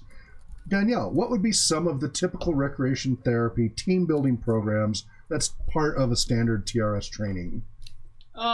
You do physical activity a lot of the time. Right. So how about some very specific ropes. examples? Yes. Or rocks and a lot ropes of the time, courses. Yeah, it would be a lot of the time it's low ropes courses. How can you summarize those courses, as what types of programs are those overall? What's the word? I just call them team building. Challenge by choice. Well, no, challenge course. Challenge courses. Yeah. Yes. We call them leadership courses. Yeah. Well, there's leadership courses, etc. But the challenge, the goal is to develop leadership and team building, all of that, through a challenge course. I could run us through one. So in role-playing gaming, we see that with tabletop games. We see that with LARPs. Who here has participated in high and low ropes courses? Danielle and I, obviously. John, you ever been high or low ropes courses? Have you gone through the spider's web or? No. Dina? I have had some. Yes. Okay, you've been through. I think I've done like a challenge course, yeah. Okay, what was it like for you? It was. I think it was like we had to like help each other go through certain places. Okay. It was when I was like in middle school, so which is common. Yep. Yeah, we had to like go through it, and we had to like reflect on our experiences afterwards. Did you have to work cooperatively together to overcome some of the obstacles to solve the puzzles? Yeah, because there were like certain places where like only one of us could fit at a time and stuff. Right. So we had to like figure out who's going first. Did you do something like get the tire on or off the post? Yeah. Post? Yeah. Or how about helium stick, where you had to all lift a pole and all be touching it at the same time? We did one where it was like we had to stand on a seesaw and like distribute our weight equally. Yep. That's yeah, those are all typical low and high. That sounds like a typical low ropes or low challenge course as opposed to high ropes where you're up really high and you have to use rappelling equipment and everything. Oh no, we didn't do that. We just had to climb through things. Yeah, because that for people with agoraphobia and stuff, that's terrifying. Okay, yeah, zip line. What is it? Are there zip line challenge courses? Well, there are zip lines for entertainment. They're not usually. They're the reward at the end. Yeah, they're the reward at the end. Yeah. They're like, okay, guys, you did everything together now. Climb up this 40-foot pole and jump zip off. on. Yeah. I don't know. Everyone would like pee themselves. Yeah. Just don't be below. I didn't make it up the pole, so. Okay, Dan. I believe I have. I know that I've gone through like various team building exercises because I was in the Boy Scouts. So one of the most basic ones is the trust fall. Yeah. But like one that I remember was like we got the entire group together and like literally in a circle, and we had everyone would grab onto another person's hand and we pulled out, and it was just a massive circle. We had to try and untangle ourselves. Okay. Without letting go. Yeah, so this is a typical one. These types of courses and such, and you can see how now some of them had scenarios where you had, like, they might add a little storyline that says, all right, you're all on this platform here. You got to get from A to B, but you can't touch the ground because it's all lava, right? And you guys need to get from here to here within a certain amount of time. I do that all the time in kindergarten. Right. Well, kids do it all the time, yes, but this was a little bit more structured. Yeah. And so you guys have to figure out how to get from here to there, and there's these set obstacles. And the course is designed in a way that is possible. Not you just walk up to a park and go, okay, you got to do this and this and this, and there may or may not be a way to do it, right? My favorite was Time Machine. Have you done that one? I don't know. The names are changed between you have three pads that everyone has to be standing on. They can't be touching the ground, and you have to figure out how you're going to do that. And then a piece you'll have 3 time machines at first, and you all have to be on one, and then they'll all teleport. Then something will break on one, and they'll remove it. And then you have to, until you're all standing on one, and you can use parts from the other. It gets smaller and smaller, like the shark bit a piece off of it or something like that. Yeah, exactly. There's different scenarios for that same challenge. Mm-hmm. Yeah. That's why using the name-specific ones are problematic, because the challenge can be under many different names and slightly different stories. Right, yeah. Okay, so another one that's very typical, and I've been part of this in many executive training areas, and then we've done it for our own training, and we haven't done it this year, and I don't know if we're going to get to this year, and that is...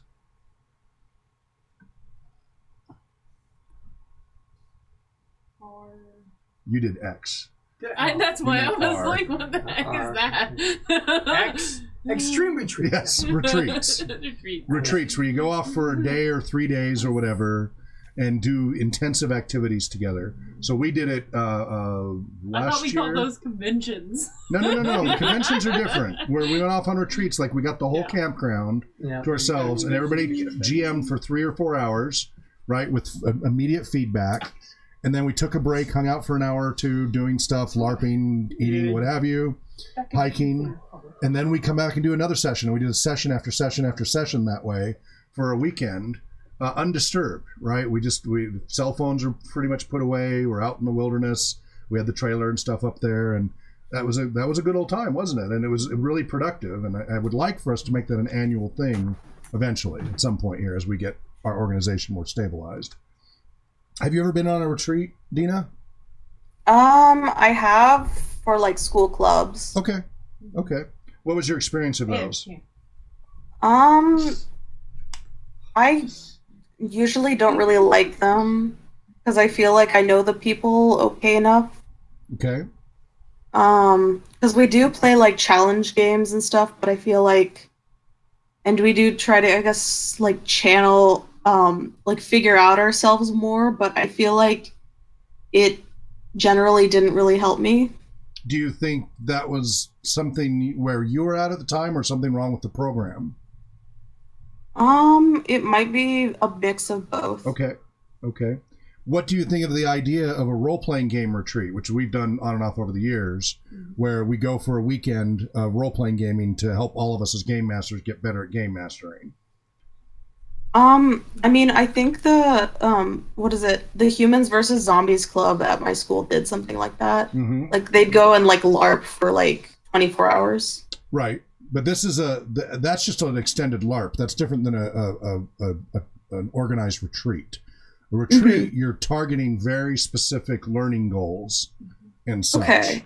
I think that makes more sense than like, I think at my schools, they had like club retreats where people would go with a club, but it would help out less experienced members. Mm-hmm.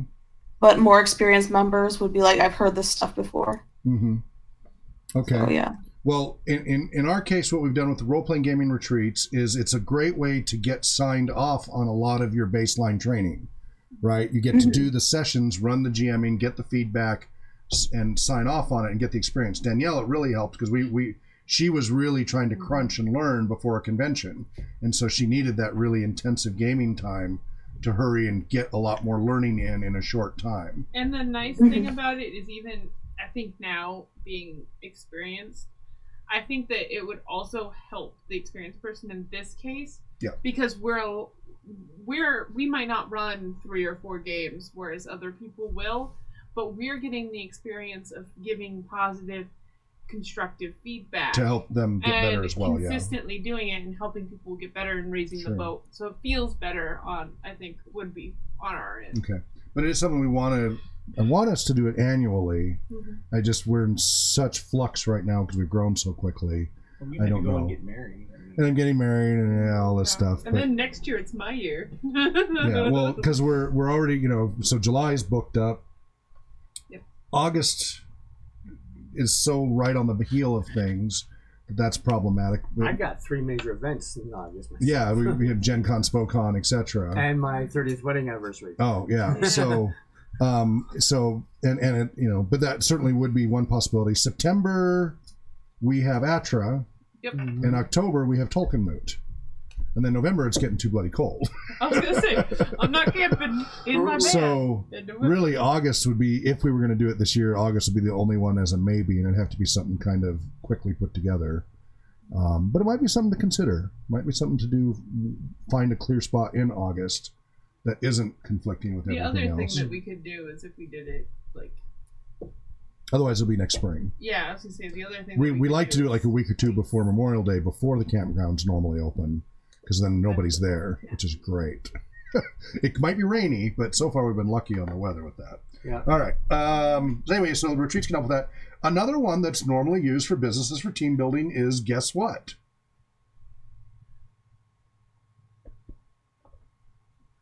Competitive? Games. Are we supposed to guess, or is it like I was using ASL to try to prompt Danielle. All I got out of that was Rock'em Sock'em Robot. Games are a common method. That's what we were just talking about. Well, we were turning all these others into gamed experiences of challenge courses in the context of games, retreats in the context of games, but then businesses just use games to help with team building. Yeah. Now, are they usually competitive games? They vary. They totally vary. Games. Yeah, it does vary. Well, and some of the games are as simple as you all have to figure out this knot, which is technically challenge course. Yeah, I mean, again, it depends on what the goals are of the group. Now, I know this is problematic because of a lot of the current politics, but set that aside for the moment. Donald Trump, right? Set aside all your political stuff about him. Had a show which eventually got really bastardized and ruined. But if you watch the first few seasons, as an executive professional, he had The Apprentice.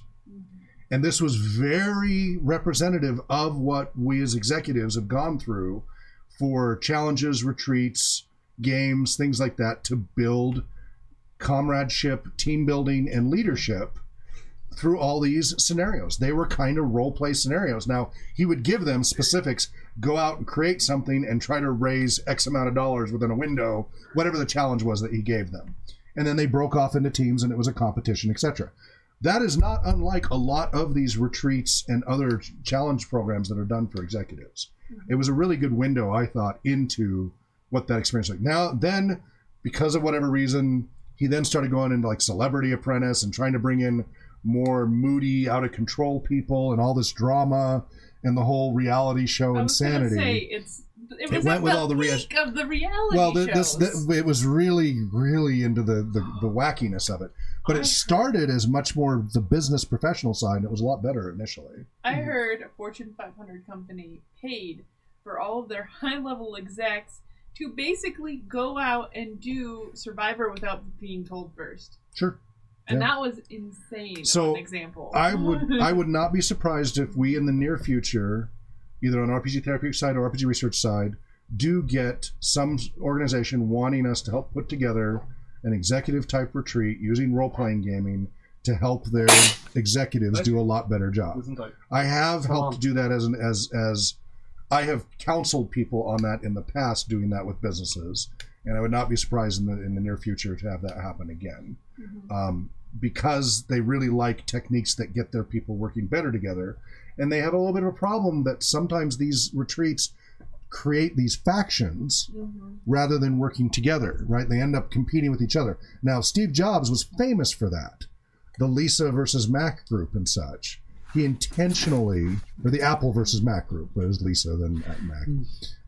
He intentionally created a rift between two major branches of the company, which is part of why he got canned by the board. Because he encouraged this animosity and aggressiveness and fighting, this infighting between the company, because he was trying to bring out the best talents of the people. Because in a competitive environment, some people will rise up, but in a cooperative environment, different people rise up and you get different results and potentially better results. It varies. And so some of these Fortune 500 companies and others like the idea of more cooperative activities rather than competitive, so that everybody on the executive staff is working together rather than breaking into cliques. They are frustrated that a lot of these retreats create clickiness. So that's just something to be aware of. Comments on that so far? I Dina? look forward to that. I don't have anything. Okay. Dan? Shane? Not. Danielle? I look forward to doing that. Okay, John? Yeah, bring it back. Okay. So we got some exemplary teams that they like to mention here. Thomas Edison Research Team, the Skunk Works team of 43, the Macintosh team I was just talking about, but again, that was problematic. The Marine Corps breaking off into different teams. They talk about examples there. There's no I in the word team is a very Marine Corps thing. But there is a me. Sorry. Cirque du Soleil, the Discovery Space Shuttle crew, Lance Armstrong's Tour de France. Of course, this predates him getting in all that trouble. Yeah. It was a good team, except for the later. Critique of teams. Have I run by you guys the critique paper of teams? No. No. And I Dina? don't remember that from school either. Have I run by you the critique of teams? No more teams. No, you talked about like some like disadvantages. Well, not disadvantages, what are they called? Scenarios that are better for individual. Yeah, well, we talked about that already. Okay, so this is a critique of teams by Michael Schrage's book, No More Teams, Mastering the Dynamics of Creative Collaboration, 1995, suggests that the enthusiasm for teams is not universal. So I'm going to quote a pretty good chunk here of this excerpt, not all of it, but a good part of it. Why don't teams make sense? What could possibly be wrong with more and better teamwork? In an ideal world, absolutely nothing. But we do not live in an ideal world. We live in this one. At a job interview, a friend was asked if he was a team player. Yes, he replied. Team captain. You guys get the joke? Mm-hmm. Okay. Mm-hmm. This story, which happens to be true, invariably gets a good laugh. But it is a cynical and knowing laugh. Everyone in the room understands precisely what most organizations mean by team players. Quite simply, the word team has been so politicized, so ensnared at the pathology of the organization that we really don't know what it means anymore. Is a team a medium to manage value or a mechanism to play politics? It's easy to answer both. Of course, in that case, a team means whatever the organization wants it to mean, which means, of course, that it has no meaning at all. It is, however, the popular management metaphor of the moment, but is it the right metaphor? Is it a metaphor we should be building and rebuilding our organizations around? Does this metaphor create more understanding than confusion? The answers to all these questions, unfortunately, is no. The concept of teams obscures rather than reveals the real relationship challenges our organizations face. Teams are a fiction, according to him, a verbal convenience rather than a useful description of how people in a firm cooperate and collaborate to create value. Even worse, teams make it too easy for organizations to lie, cheat, and kid themselves about the way they work. More often than not, a team is as much a political entity as a value-creating one. The word is a little too flexible, too malleable, and too manipulatable. Are you on a team or not? Is that a question centered on creating value for customers and clients, or is it meant to satisfy the insecurities of a manager checking on the loyalty of his people? The answers reveal an awful lot about what teamwork and team players in today's organizations and tomorrow's. No More Teams, in a book that insists that organizations literally can't afford to design themselves around words that are dangerously ambiguous. The issue isn't teams. It's what kind of relationships organizations need to create and maintain if they want to deliver unique value to their customers and clients. That's what that book is about. So that's kind of the prelude to it. So his argument is that teams have been so misused it becomes meaningless. The focus should be on collaboration. The characteristics and behaviors of collaboration should be examined, and certain themes of successful collaboration recur over time, that the themes seem to be universal in nature, transcending business, arts, science, culture, and time. So he lists 13 themes. I won't go into detail of each, but I'll just run them by you. You guys don't have to memorize all this. I just want you to have this concept just germinating in your head. So competence, a shared understood goal. This is all about collaboration. Mutual respect, tolerance, and trust. Big one. Creation and manipulation of a shared spaces. We do that with role-playing gaming all the time. Multiple forms of representation. Playing with the representations. Continuous but not continual communication. You guys want elaboration on that? The difference? Okay. I think we've covered that before. Yep. Okay. Formal and informal environments. Clear lines of responsibility but no restrictive boundaries. Decisions do not have to be made by consensus. Physical presence is not necessary. Selective use of outsiders for complementary insights and information. And collaborations end. That's where you have, across all these fields and areas, a successful collaboration meets all of those 13 criteria. His main issue is that it's primarily a semantic issue. What he's talking about, collaboration versus teams, he's just saying that teams have become too much of a buzzword bingo in companies, and so they have lost meaning because of that. So that's why he's trying to change the language a little bit, but it's basically the same thing. All of these should be what your team is doing. It's just that in business and others, the buzzword bingo has gotten in the way and diffused the meaning. So he's just trying to get people to rethink that. And honestly, like I've seen this happen where it's not more than just teams. The amount of times I've seen them try to co-opt other terminology. For example, for one job, I had a district manager come down and say that he was going to try and do a role-playing game with us. Mm-hmm. But it turns out he wanted to, set a standard, and he wanted the participants to act the way that he expected, for example, a customer to act.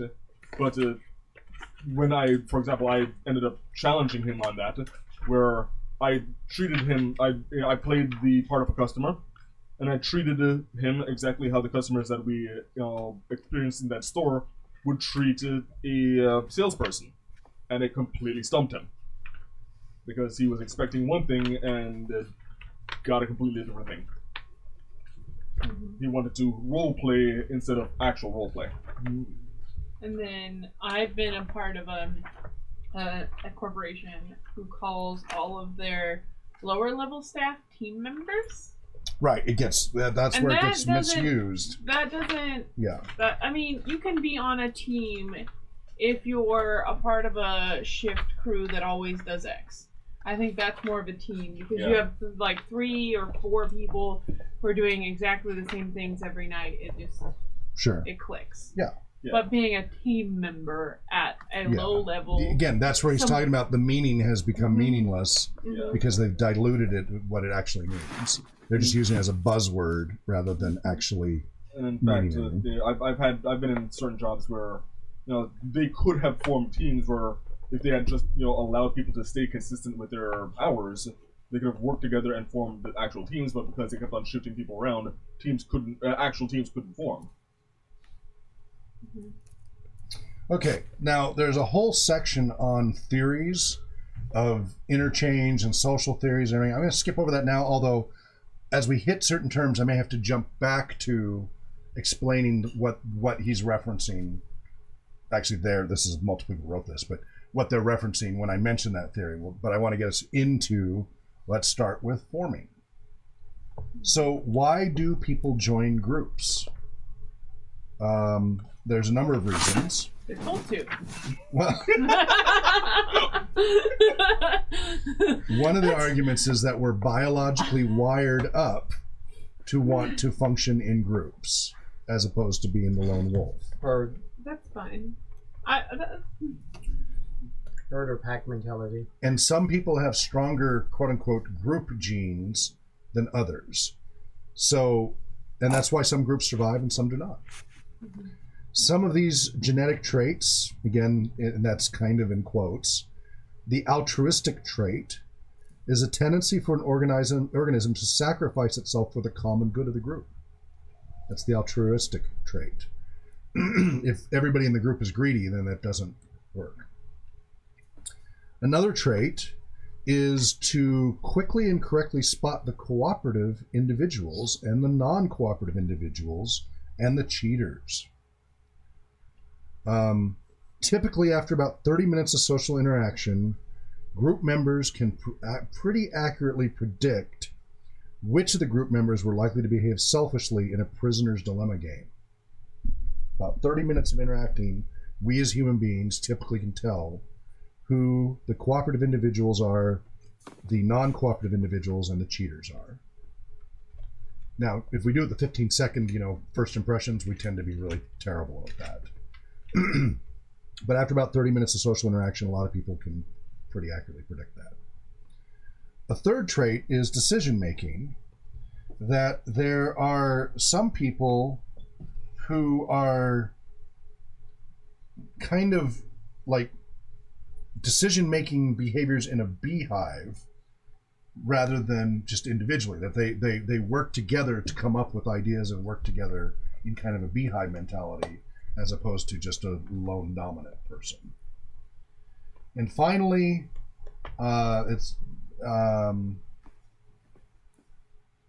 through a group, our genetic potential is realized because the whole of the group can be greater than the sum of the parts that comprise it. So we can do so much more as a group than just the 5 of us or whatever, 6 of us, whatever.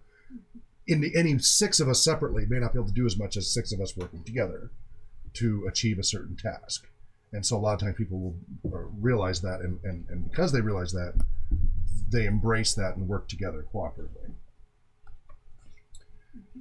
Some people do it for interpersonal reasons. I won't go into the Schultz's theory. Inclusion, control, affection. Again, I'm going to kind of skip through. Okay, now this is one we've talked about before, Maslow's need hierarchy. You guys have heard me talk about this.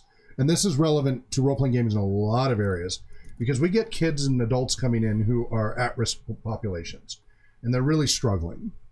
And it's really hard for somebody to engage in a game and let things go and lower their guard when they don't feel safe. And so part of Maslow's hierarchy of needs is that you have to feel, you have to have oxygen, food, water, shelter, sleep, clothing, protection from the elements, and feel safe. Right, that you're not in immediate danger. That's part of the base of the core of what's necessary before you can start then worrying about other things. Right, if you can't breathe, everything else goes by the wayside as far as priorities until you know you can breathe again. Right, you're not going to worry about Maybe you'll have thoughts go through your head as you're passing out of, did I leave the iron on or something, right? Strange things like that happen. But generally, your focus is going to be on trying to solve. Dinner. Yeah, you're going to be trying to solve the breathing problem rather than worrying about if your character is going to die in the next campaign, right? When the players start dying, it's a real problem. And Maslow argued that we have to have certain needs met before we can become self-actualized people. That's a very positive psychology concept. So there's the physiological needs, the safety need, the belongers need, right, to be part of a group and a family and all of that, the esteem need to feel valued by others, and then the self-actualization, which is that you've reached a level of independence and autonomy, and you're somewhat immune to the everyday ups and downs of everything. You can just kind of go through it. You kind of reach a little bit of that Zen-like state. We're like, yeah, this too will pass. This is life. This is what happens. And not panic about it and such, and have that concept, take it in context. So there are practical reasons for joining a group. Some things we can't do ourselves. We're interested in certain activities that are group defined, like playing football or a role-playing game. We know that some of our goals may only be able to be achieved by group membership. Some things they do not allow you to do it without a group. And a lot of times you're assigned to groups for employment and such. So these are things that we have to do it. So, dynamics of the newly formed group. So we're in the forming stage finally. And we have a few different members.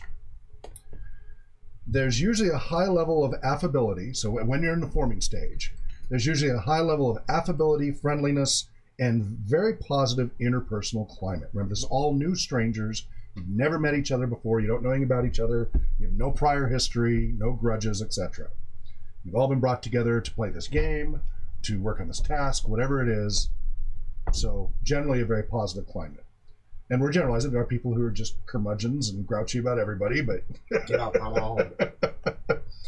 So this climate, though, is interpreted pretty differently by three different types of group members at this stage in forming. They're the naive member, the sophisticated member, and the game player. The naive member believes that the positive interpersonal climate of the newly formed group is real, that this is the way that people really are, and that the group experience will be very rewarding. Everybody's always nice to each other. It's all sunshine and rainbows all the time in all groups. This is the way it always should be. Yeah. Nobody ever says a cross word, and everyone gets along just perfectly. Tell that to my final group I was in college. Well, then there's the sophisticated member. The sophisticated group member will know that the interpersonal climate in the first meeting, in your earliest forming stage, is not real. That group members are really sizing up one another. That you're trying to determine who will lead, who will follow, and who will cooperate, and who will be operating from a position of self-interest. The sophisticated member's surveillance of the group is done for the benefit of the group, and the sophisticated member is dedicated to having the group succeed.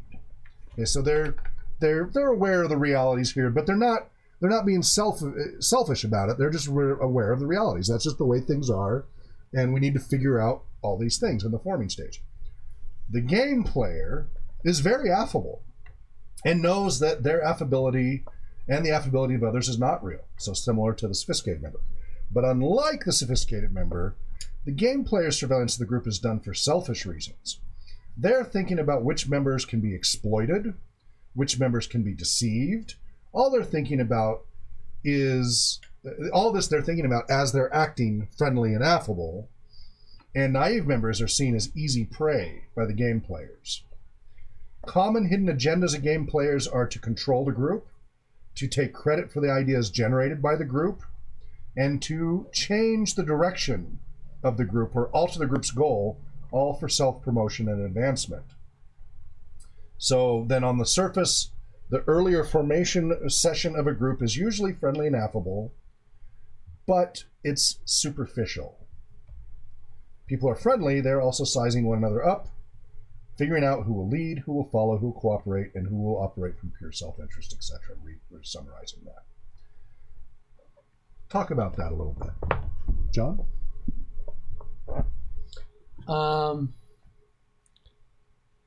Part of the forming is obviously finding our roles. Mm-hmm. It's not, unless you're assigned roles before you come in, Mm-hmm. you Like the military often does. Yeah. when you have a normal organization of a group, you decide who's the leader, who takes care of documenting. Who's got good handwriting here? Who's going to keep the books? Who knows how to count? And that kind of stuff. And so that's a lot of what they're saying is finding everybody's place in the organization. Okay. Yeah. Danielle? What about these different group members, the naive, sophisticated game player? And think about all this in the context of role-playing gaming, of course, right? You get players like that. All of you, if you're all experienced GMs, you've got the newbie, right? In gaming terminology, you've got the newbie. Yeah. You've got the more sophisticated gamer. You don't know anybody here, but you've been in a lot of gaming groups and such, and you kind of got a feel of how things usually unfold. And then you've seen the players. The Chaos Monkey. Well, that's one particular. That would be one of many types of game players. Yeah. Mm-hmm. Because they have the goals are vary wildly for the game player, but yeah, they're scoping out for more selfish reasons, rather than for the good of the group. So my senior project people for college fit this description, and then we had someone who was enabled due to other circumstances. So that, I don't know, that's not in that thing. Mm-hmm. They were kind of the naive person, but they were also enabled due to other circumstances. So they're kind of real at the same time. So they had a little bit more of the. Yeah, well, I mean, none of these. A person may not fit in a single category. Yeah. You could certainly put this on a spectrum if you wanted. I mean, that's fine. But I when you said it, my brain saw each of these individuals as you were saying. I think anybody who's ever worked in groups or gaming groups and such is going to be able to go. Yeah. You're going to be thinking of specific people as I read these. I was the real one. One of them. I don't want to say names. Don't. I don't work with them anymore. Still. We're a live broadcast. Yeah. He definitely saw who he could manipulate. Mm-hmm. And then the third person was totally naive. Okay. It was exactly 3 people, and I ended up doing almost all of the project. Shane? At one point. Well, I like to quote my little Wednesday night laboratory. Lab rats, gamers. But it's interesting because the majority of them, especially since they were like new to gaming, they all started obviously as naive because they didn't know how it worked. But really quickly, they started figuring things out and trying things. This worked, this didn't. They all kind of turned, I would say, fairly quickly into somewhat sophisticated, but they were still obviously working together. Mm-hmm. And I have had a couple who just don't sit with us anymore.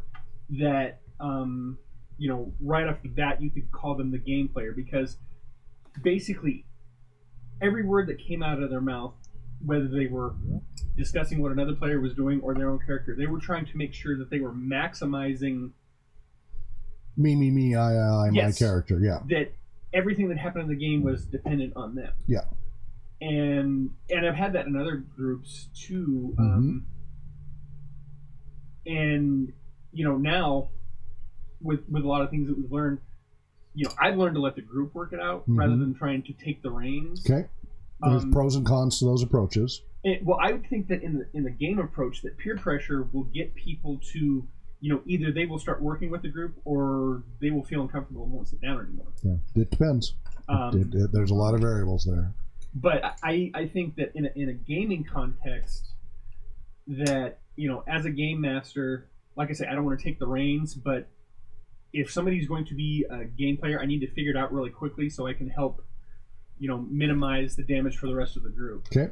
Yeah. Dan?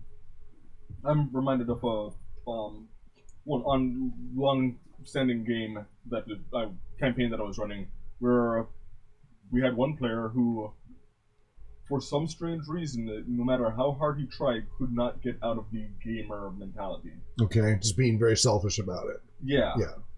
Because everything that he did, he had already established a reputation with the group that no matter what he did, it was for his own self-interest.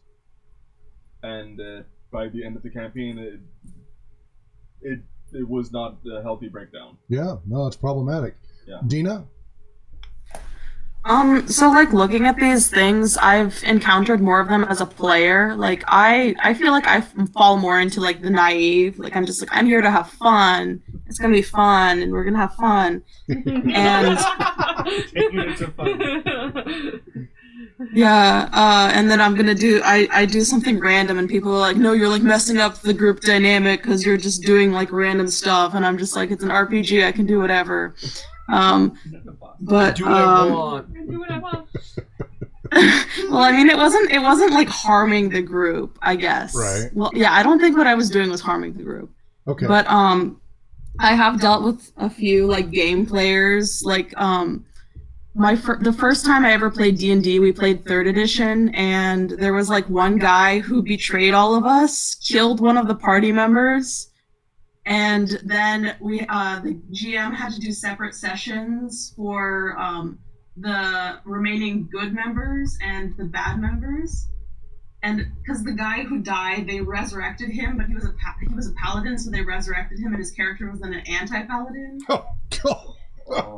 So it was pretty wild, and I think there were like 2 other people who kept like joining in the group, but then they left because it was like such a chaotic organization. Yeah. That does not sound like a game I would because want to play. we had players playing evil characters, but I don't know, they thought evil meant like betray, I guess. Well, so. that is pretty typical of many evil. Now, we had a whole conversation earlier today about how I've run evil campaigns, all evil players. Yeah. And generally, I've run more than a dozen, less than 20, somewhere in that range at this point over the years. Now, my longest running campaign's about 7 years that I've run with the same group of players in the same campaign, mostly the same characters. Some of them died and changed and such, but that's my longest running. Average for most of my campaigns is typically 2 to 3, 4 years when I run campaigns. So I have a pretty good track record of keeping groups together. And usually the only reason they ended is we all moved, right? Like to Australia and Europe and stuff like that. So there was more than just getting to hold each other. It was a time zone issue. Right. And so that, that's usually the only main reason, or health issues, stuff like that. But with the evil groups, most of them don't last more than a few months, with one exception, several times. Generally, the groups that seemed to last if they had evil characters, predominantly evil characters, is if there was one really strong player who was dominant, who had a dominant character, and was lawful evil, and the other players were, I'm using lawful evil in the D&D sense. You may not actually have alignment in the game you're playing, but in that construct. So rigid rules, but they're definitely evil. And all of the other players were willing to have their characters be subservient to this dominant character. If all those things were met, a lawful evil dominant character, lawful evil dominant character, and the players' characters are willing to be subservient to that dominant character, then the evil group could last more than a year. All of the others sooner or later turn on each other. That's part of the nature of evil.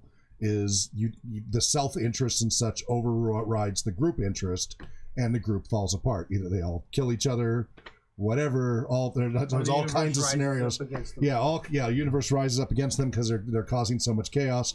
There's all sorts of different reasons why they dissolve, but they don't last except under those 3 criteria having to be in place. It really makes a big difference. So if you have everybody who's a gamer in the context of the Tuckman gamer here, trying to be all self-interest, everybody's chaotic neutral. I'm chaotic neutral. I'm playing my alignment, and everybody's that self-involved. You're going to have a very chaotic group that's going to really have trouble surviving over time. That's going to be very problematic. So that's always a good warning sign when you have a lot of players who pick chaotic neutral and chaotic, especially evil characters. That's a warning sign that your group is going to struggle.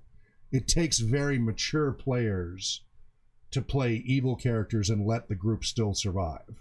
And very few mature players want to play that way. So it's quite a challenge. We should play Thieves World. What's that? Thieves World's awesome. I love Thieves World, but yes, it is a very challenging environment to do that. Are you familiar with Thieves World at all, Dina? I am not. It's a series from the 70s and 80s, and then it rebooted again in the early 2000s. And it was a shared universe between the top pulp fantasy authors of the time. It's a bunch of short stories. And the first series was 13 books, and the second series was, I think, 5 books. And what it is the story all took place in a town called Sanctuary, aka Thieves World. And it's a port town, and it's seedy and all of this. And you'd have like 6 or 10 short stories from 6 or 10 different authors who would make a character in the setting and describe the story. And the characters sometimes interacted with the other authors' characters in the story. And in later books, sometimes took each other prisoner, handed them over to vivisectionists and cut them into little pieces, and sometimes bumped each other off, the characters. And all this was through the central guidance of the editor, Robert Lynn Aspirin, trying to coordinate all of this crazy. What does this sound like to you guys? Right? You got a little bit of a slow pace, kind of a play-by-post type thing going on here. And he controlled the world events. So he would give all the writers, here's the calendar for this year. Here's the weather. Here's the gods fighting in the middle of the streets, because he does stuff like that. Here's the invasion by the Basin fish people. All these things. He would lay out the events of that year, and then they could write their story around whatever time period and incorporate so that all the stories had the same events coinciding from the different characters' perspectives. And it was pulp level fantasy, right? It's not the best writing, and everybody has their different favorite authors, and nobody agrees on which ones they are. Everybody has different favorite characters, and everybody has different styles, which is great that you get such a variety in one book. So I really enjoy the series. It is distinctive from any other series that I'm aware of, having all of those variables. There are a lot of others that have bits and parts of that in anthologies, but I'm not aware of another series that came together quite that way. And it really is kind of like a really slow motion play-by-post role-playing game in a lot of ways. So that's what we're talking about when we talk about Thieves World. Well, there is a role-playing game. The first version of the role-playing game came out in the 80s as a box set, and it was system agnostic, which is how I write all my modules now, is to be system agnostic. The stats for the characters were in the back for different game systems, 4 or 5 different game systems. But they gave you all the profiles and stories and maps and everything you needed to run the game, and then you could just bolt it into any game system that you wanted as this box set, which I have, and it's great. Then they rebooted it with 3rd edition, actually through True 20, the True 20 system, with some really interesting approaches to ritualistic magic and other very interesting rules.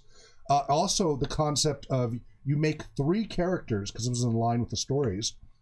You actually make 3 characters, and you rotate through playing them. But while you're playing one, the other 2 have lives of their own that get the gaps filled in, so that they're kind of leveling up, even though you're not playing them at the time. And then they also had the concept of rotating game masters in your group, right? Which is not a new concept, but they actually put it into the game rules to encourage players to do this, to again simulate what the books were like, where different people were narrating. There's a system I know called Dead Teenager that does that. Yeah, it's not a new construct. It's been done. Bad Teenager?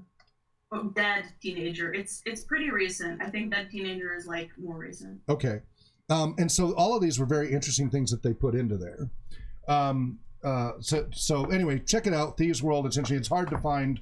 It's out of print, so but the used copies are cheap. Okay. Cool again. So that is forming. The next one, we're just going to touch a little bit on storming, then we're going to wrap up and call it good for tonight, and then we'll get further into the other sections in part 3. But storming is where things really start to shake up. And again, always think role-playing gaming, even though these are business-centric, you have a microcosm of these experiences in every game session you run. And you're going to look at your game sessions very differently as you get more into this. So some of the key terms you're going to want to know specifically for this phase are storming and conflict. And you're going to want to know techniques for managing conflict. Now, we won't get into that tonight. We're going to point that, these are things you're going to need to worry about. Your own group techniques for managing conflict versus personal strategies for managing conflict in a group. And then you're going to need to also understand the value of conflict in groups and teams. There is a value to it. Because listen to what we just talked about in the forming stage. Does that sound like an effective group? No. No. Is it all sunshines and rainbows for an effective group? No. Yes. No. You work at a Skittle factory. Well, That okay. don't count. If it's a Grateful Dead concert, maybe. No, he's just being the computer from Paranoia. Oh, okay. So, It is all sunshine and roses. storming refers... Yeah, happiness is mandatory. Storming... Wait, you know what a rose is? Yes. Go to the chamber. The concept of sunshine means that you've been outside. Bring it in. Storming kids. refers to the conflict phase of group development. So after forming, which is stage 1, groups usually go through this conflict phase. It's possible for conflict to emerge at any time, in any phase, but research shows that generally its occurrence is after the forming stage, and reforming, of course. So conflict refers to the anxiety generated when a choice between or among alternatives must be made. Many of these conflicts are benign and of little consequence. Should you order the special of the day, or should you order your usual selection for lunch? Right. Not a big deal. Is that 2 martinis or 3? Yeah. Should you go to this film or that film? Should you vacation at the beach or at the mountains? But some people experience anguish even over making these simple, inconsequential decisions, whereas other decisions are more worrisome.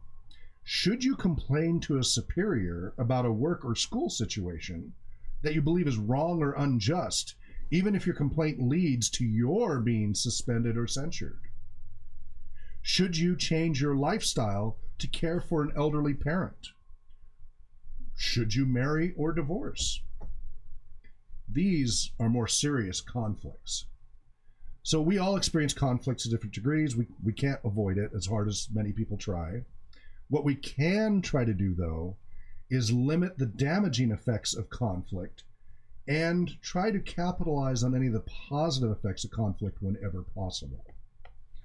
And this is a great metaphor for the benefits of role-playing gaming, because role-playing gaming is often about conflict, whether it's political conflict, whether it's literally physical conflict between the characters, fighting between the orcs and what have you. There's a lot of conflict going on all the time in a role-playing game that has to be addressed. We have to learn to overcome and work through the conflict and try to turn it into a positive as much as possible. When it becomes too much of the focus that we don't make it a positive, then our characters and our groups tend not to succeed. So the types of conflict in groups and teams are personal conflict, interpersonal conflict, task conflict, and administrative conflict. And I'm not going to go into those because we'll go into those in the next time. For group management of conflict, there are a few different methods. Force, majority vote, or negotiation. Sorry, there's quite a few here. Force, majority vote, negotiation, consensus, mediation, right, you get a third What's the party difference consent. between consensus and vote? Well, a vote is a majority vote. Consensus is everybody has to agree. It's unanimous. Or close to it, as opposed to just a vote. Mediation, arbitration, fractionalization. So those are all different approaches to for group management of conflict. That's for the group to do it, as opposed to personal management of conflict. The count to 10 rule, so like what you're doing, count to 10 yourself to calm down. Introspecting, depersonalize your comments. Listen attentively. Don't be defensive. Be cooperative. Then we get into the positive side of conflict and structured conflict, etc. So that's some of the highlights coming for the storming phase when next we meet on this topic, on this training. So comments and questions before we wrap it up for tonight. I'll start with you, Dina. Wait, what? Sorry. Any comments or questions you'd like to make so far before we wrap it up for the night? What are your thoughts about tonight, about this topic, about how things went, just anything you'd like to cover before we wrap it up for tonight? I think I'm good. I'm glad you're not evil. Yeah. Or I'm glad you think you're not evil. Well, I mean, I've taken that, like what D&D character you quiz. I think usually I get like chaotic neutral or like true neutral, so better watch out. Yeah. Okay, so what did you think? We're just now finally getting into the forming thing, and we did skip over a lot of other theories, but we can get to the meat now. And so, as far as applicability role-playing gaming, about what the little bit you know now about forming and storming so far, do you see how well this relates? I think it's putting together why previous groups that I've played with didn't work that much. Yes. And yeah, because of like conflict of interest. Yes. This is really going to help as a game master, because you will start seeing these things early on when you're first putting a group together, and you will learn techniques to head it off at the pass before it ever becomes a real problem. This will save you years or even decades of trial and error as a game master. Save you years of therapy. And years of therapy. Yeah, well, potentially, because these are life skills that you are learning from this. Anything else you'd like to add, Dina? I think I'm good. Okay. Dan? I'm good. Okay, good. We're getting a good party put together here. I'm neutral good. Okay. I'm chaotic good. Okay. Shane? Well, I was just kind of thinking about this from a player perspective as we're talking, because Yes. the majority of stuff I've done has been as a GM. But I got to thinking, as a player, there were times that I tried to. I'm typically a peacemaker type of person. So if somebody was like trying to upset the party balance, I tried to find ways, usually in character, but sometimes I talk to them out of character, like, hey, you're. I don't know, trying to make it so, keep it fun for everybody, and not that, one person's hogging the stage and we're all your minions kind of thing. Mm-hmm. So that's kind of what I was thinking, partly because, I'm trying, like I said, I'm trying to get a point to where I'm not taking such a heavy hand as a GM. Let the players do their thing more. And so thinking how I would react as a player to some of this stuff. Okay. Danielle? I'm gonna be chaotic. This is deep. I just read this. Yeah, you need to look at that. That's I'm awesome. gonna be chaotic. That's our chaotic pencil. I don't get it. What's the color? What's the color? Draw What's with the it name somewhere. of the color? What? It doesn't match what it says. Right.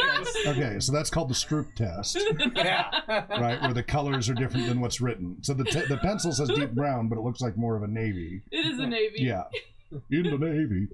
So that's the Stroop Test, is where you have a bunch of words like green, red, blue, yellow, and the text is green, red, blue, yellow. And you will be able, this is a neuroscience test and such, you'll be able to say them very quickly. But now, if you're supposed to say the color and the colors don't match the words, so green is actually red, blue is actually yellow, you'll have to say much more slowly or inaccurately. You have to think about it. Yeah, your brain trips over between the word chunking and the colors. It's called the Stroop effect. Anyway. So instead of deep blue, this is brown. Yeah. Deep brown. Okay, I get it. I still think chaotic pencil is more fun to say. Yeah, so anyway, Danielle, related to what we're talking about, besides being chaotic about it. I've been in situations where I've seen all of these, and being able to talk about it on the outside is definitely something that's completely different. Having the language to explain it now. Yeah. Right, rather than having to go, And I well, wish- Martha this and Marcia that and Marcia, and having to explain the whole thing. And they'll go, oh, well, it sounds like it's this, this, and this, and maybe you And do Dina this. has no idea what you were talking about right there. You don't know that. Dina, I do. who's Marcia? Did we lose her? Might have lost it. Dina? What?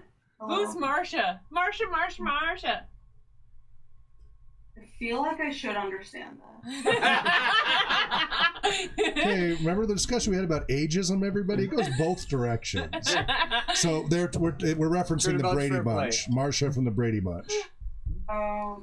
Wait, yeah, Brady Bunch is the one with Jan, right? Yes. Yeah.